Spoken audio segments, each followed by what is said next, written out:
Para sa mga may housing loan sa Pag-ibig or maybe nagpaplano ka na magkaroon ng housing through Pag-ibig, tamang-tama ang topic natin ngayon kasi isa sa mga viewers natin na merong housing loan sa Pag-ibig sa halagang 1.5 million loan at merong 30 years na loan term ay gusto niya na doblehin ang kanyang monthly payment through applied to principal.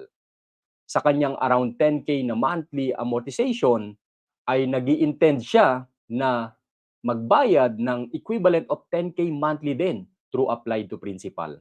Ano kaya ang magiging impact or effect ng kanyang pagbabayad ng around 10K monthly through applied to principal sa kanyang loan term? Ilang years na lang kaya ang matitira kung gagawin niya ito at magkano kaya ang masisave niya sa interest payment kung gagawin niya ang pagdoble ng kanyang monthly payment through applied to principal.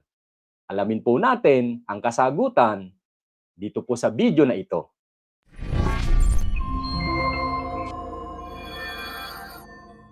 I-check po natin ang impact ng applied to principal kung sakali na dodoblehin natin ang ating monthly payment sa pamamagitan po ng excess to principal. Tingnan po natin ang Excel file at nang sa ganon ay makita po natin ang figures, no?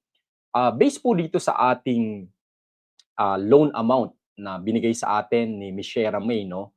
Meron siyang housing loan amount na 1.5 million. Bagamat hindi na declare kung magkano yung down payment, no? Kaya nilagay ko na lang dito na 1.5, no? Disregarding kung magkano man yung kanyang down payment or total contract price. Pero dito nilagay natin ang standard na ating interest rate which is 6.25. Although baka kasi iba din yung interest rate na ginamit sa kanya, no, kung medyo matagal na yung housing loan niya. Dito 30 years ang loan term or 360 months. Kaya makukuha natin dito yung kanyang monthly amortization na 9,235, no. Pero ito hindi kasi included yung insurance. So binigay niya yung 10,600 na amount kaya ang ating estimate ay 1,000 plus ang insurance, no. Assuming ganito nga yung data, no, kasi hindi natin sure kung ano yung interest rate na ginamit. Pero regardless, sa atin naman pag-compute ng applied to principal ay hindi naman natin sinasama ang insurance. Kaya ang ating magiging basis ay itong kanyang monthly amortization excluding insurance. So ilalatag natin yung ating monthly payments dito, excluding insurance. At based dito, ang ating pong beginning balance ay 1.5 million na loan amount. At dito, kung makikita po natin ay sa 360 months, dapat po mag-zero. Ganyan po kasi ang atin pong annuity, no, table of annuity, na dapat in 30 years mag-zero siya, which is tama naman ang ating ginamit na formula, no, sa pamamagitan ng ating pag-layout, magkano ba yung magiging interest payment sa first month hanggang sa 360 months. Para maliwanagan po tayo, no, given na yung 9,235 dito sa ating presentation, which is ito yung na-compute natin. So, equal monthly payments po yan. Ganyan po kasi ang pag-compute ng ating monthly amortization, no. So, equal monthly amortization with regards to consideration sa interest, no. Ang ating interest, kung papansinin po natin diyan, yung running balance times ng interest rate. So yung principal, yun po yung mababawas sa ating running balance o yung loan amount po natin, no, na running balance. So ang principal payment, yung principal payment na naibabawas sa ating loan ay yung difference ng ating monthly payment minus interest. Kaya kung papansinin po natin, no, sa early stage ng ating housing loan, talaga naman pong malaki yung napupunta o allocated sa interest. Dahil nga po ang initial or starting natin na loan ay yung pinakamalaking amount, which is yun yung original balance, kaya po malaki ang interest dahil yung ating loan amount times interest rate. So dahil ang loan amount ay nababawasan through time, lumiliit po ang interest dahil minumultiply na ang ating interest rate sa running balance. Kaya naman, kung titignan natin, isa sa way nga para mapabilis ay kung ang ating binabayad ay allocated sa interest ang majority ng portion, ang applied to principal ay ibabawas siya ng buo doon sa ating loan amount. Kaya mas mapapabilis ang pagbawas ng ating running loan balance, kaya mas mabilis ang pagliit ng ating running balance, mas mabilis din ang pagliit ng ating interest. Kaya dito sa ating original, no, to really verify na ito ay accurate sa 360 months, magsisiro.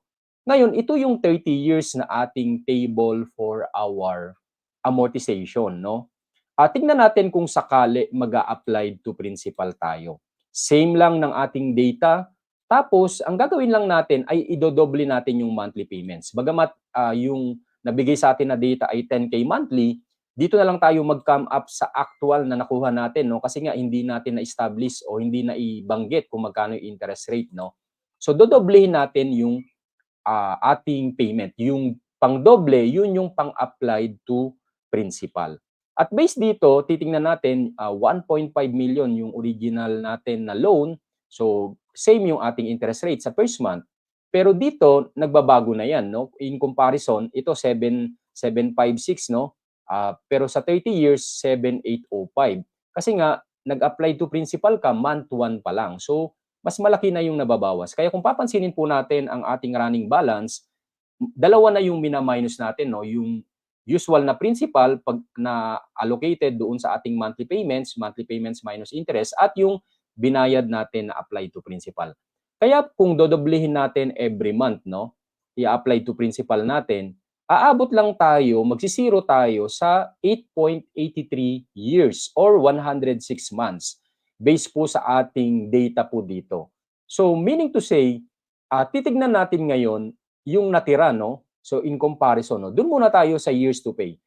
30 years ang original natin na loan term, pero dahil nag-apply to principal tayo, 8.83 years na lang ang ating aabutin. Kaya nakatipid tayo ng 21 years.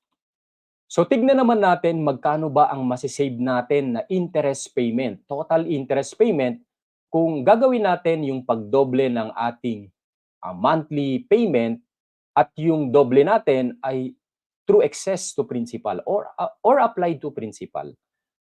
Kung paabutin natin ng 30 years, aabutin tayo ng 3,324,872.88. So paano ba natin nakuha yon?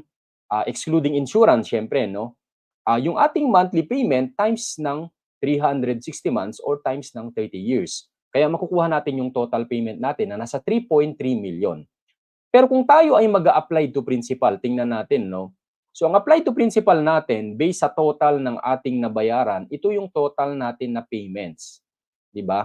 So ito na yung inclusive ng interest, no? Ito yung total monthly payments natin, yung 9,235.76 times doon sa ilang buwan na ating pagbabayad.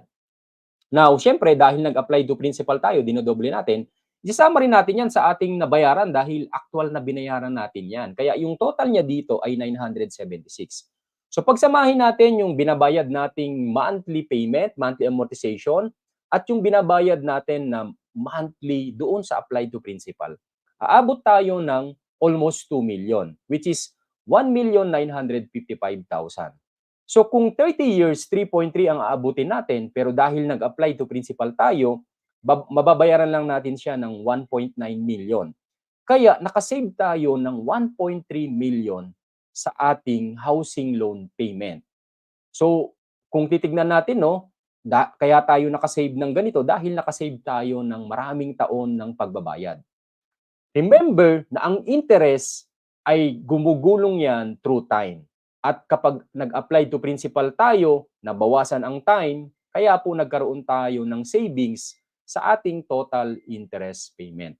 Ganyan po kaganda ang applied to principal. Now, tignan naman po natin kung it holds true ba? Kung pare-pareho lang ba ang aabutin na years o months to pay kung dodoblehin natin ang ating payments. Sa example natin right now ay 1.5 million na loan amount, no? Dito ay sumubok tayo ng 1.2 million. At based dito sa atin, kung dodoblehin natin yung payment, ganun din. 106 months din. Pareho nung ating example dito, 106 months or 8.83 years. Sa 1.2 million loan. At nag-sample din ako dito ng 1.7 million, no? At ganun din ang inaaabutin, no? So meaning to say, Kapag dinodoble natin ang ating payment at i-classify natin yung sobra nating payment as applied to principal, aabot lang tayo ng 106 months or equivalent to 8.83 years. Ganyan po ang ating matitipid kung tayo po ay mag-a-apply to principal. Imagine niyo po, mas maaga niyong mabayaran, mas bata pa po kayo, edi pwede pa kayong mag-housing loan afterwards, no? Assuming mabayaran niyo po ito in less than 10 years. So gawin po natin ang apply to principal para mapaiksi po natin ang pagbabayad ng ating housing loan at nang sa ganun makatipid po tayo sa total payments, which is nakasave po tayo sa total interest payment. Ang 30 years housing loan mo, gawin lang natin in less than 10 years sa pamamagitan ng pag-apply to principal. I hope ay nakatulong po ang ating video na ito. Kung nakitaan nyo po ng value ang ating video, pwede po kayong mag-like, mag-comment, or mag-subscribe sa atin pong channel. Maraming salamat at God bless po sa ating lahat.